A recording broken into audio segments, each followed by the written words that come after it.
কিরে, দুপুরে কিছু খাইলি না? সকালে দেখলাম খালি চিরা মুড়ি গুড় খাইলি, এখন খালি পেটে পানি। পেটে কোনো সমস্যা?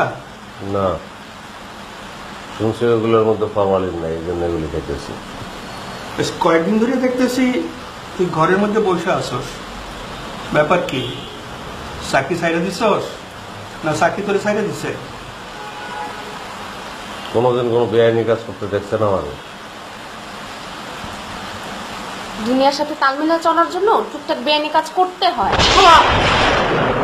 নাই নাই না, আপনার সমানা কিন্তু তুমি না চলে বলতে। তুমি বেআইনি কথা বলছো দেখে ঠান্ডা পড়ছে। আপনি যারা ঠাডা বলছেন সেটা ঠাডা না, মেঘের গর্জন।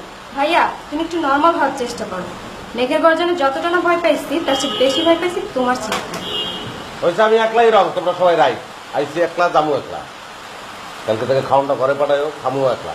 কালকে ইন্টারভিউ দিতে যাবো, ওইটাও যাবো একলা। বিয়াটা দুজন মিলে করবো, একলা তো আর বিয়া করার উপায় নেই।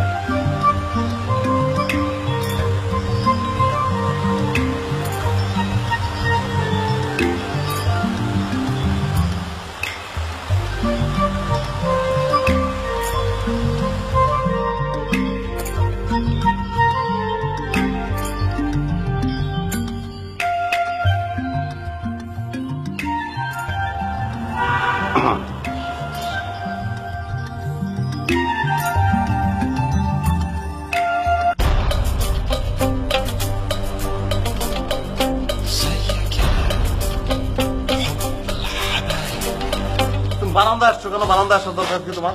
বারান্দা আসলে কি সমস্যা ভাইয়া? আর তুমি কথা কথা আমার ভাইয়া ডাকো কেন? ভাইয়া কি? ভাইয়া কি? আমার নাম নাই, নাম ধরে রাখবা। ঢাকা শহরে আসছো, তোমার স্মার্ট হইতে হবে। সুন্দর মেয়ে, তোমার সৌন্দর্য নিয়ে আমি নানান ধরনের টেনশনে থাকি। আমার সৌন্দর্য আর আপনার টেনশনের সাথে বারান্দা আসার কি সম্পর্ক?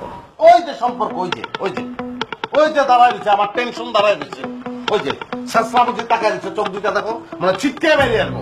তাল শ্বাস খাইছো? এরকম আঙ্গুল ঢুকে তাল শ্বাস বাইর করতে ইচ্ছা করতেছে যে ওর চোখের মধ্যে আঙ্গুল ঢুকে চোখ বাইর দিয়ে ফেলা, একদম চোখ দুটো উঠে ফেলাম। জীবনে আয়াত তো দূরের কথা, কোন সুন্দর জানিও জিন্দগিতে দেখতে না পারে।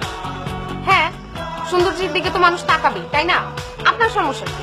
আপনার ছেলে আপনিও তাকায় থাকেন। যেমন ধরেন তাজমহল, তাজমহলের দিকে তো সবাই তাকায় থাকে, তাই না? আচ্ছা, তাজমহলের দিকে সবাই তাকিয়ে থাকে, আবার কিছু যায় আসে না। তাজমহল একটা মরা সৌন্দর্য। এটার দিকে সবাই তাকিয়ে থাকে, এটা পাবলিক আছে। কিন্তু তুমি তো মরা সৌন্দর্য না, তুমি একটা জেতা সৌন্দর্য, তুমি জেতা তাজমহল। তোমার দিকে সবাই তাকিয়ে থাকতে পারবে না। তুমি একটা জিনিস মনে রাখবা, তুমি কিন্তু পাবলিক অ্যাসেট না, তুমি কোন একজনের তুমি পার্সোনাল অ্যাসেট। এটা একটু দয়া করে মনে রাখবা তুমি। আপনার সব যুক্তি মেনে নিলাম, ঠিক আছে। তো এখন আমার কি করতে হবে? তুমি বারান্দায় আসবা না, তোমার বাতাস লাগবো, অসুবিধা নাই, আমি এসি দিয়ে দেবো।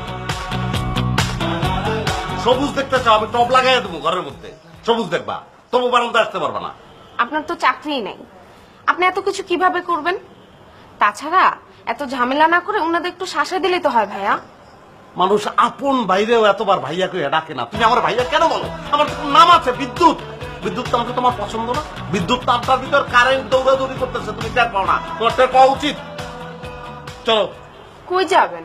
শাসাইতে যাবো, সার্কেল ফরহাদের আড্ডায় জামু, তারপরে শেষরা মসজিদে এমন ভাবে বানামু, একটা কষাইও গরু যেভাবে না বানায় ওইভাবে আর আমি বানামু। আপনি কিন্তু নিজের কষাই বলুন। হ্যাঁ, তুমি যা খুশি তা বলো, আমি বিদ্যুৎ কষাই আজকে খেলা দেখবা। চলো।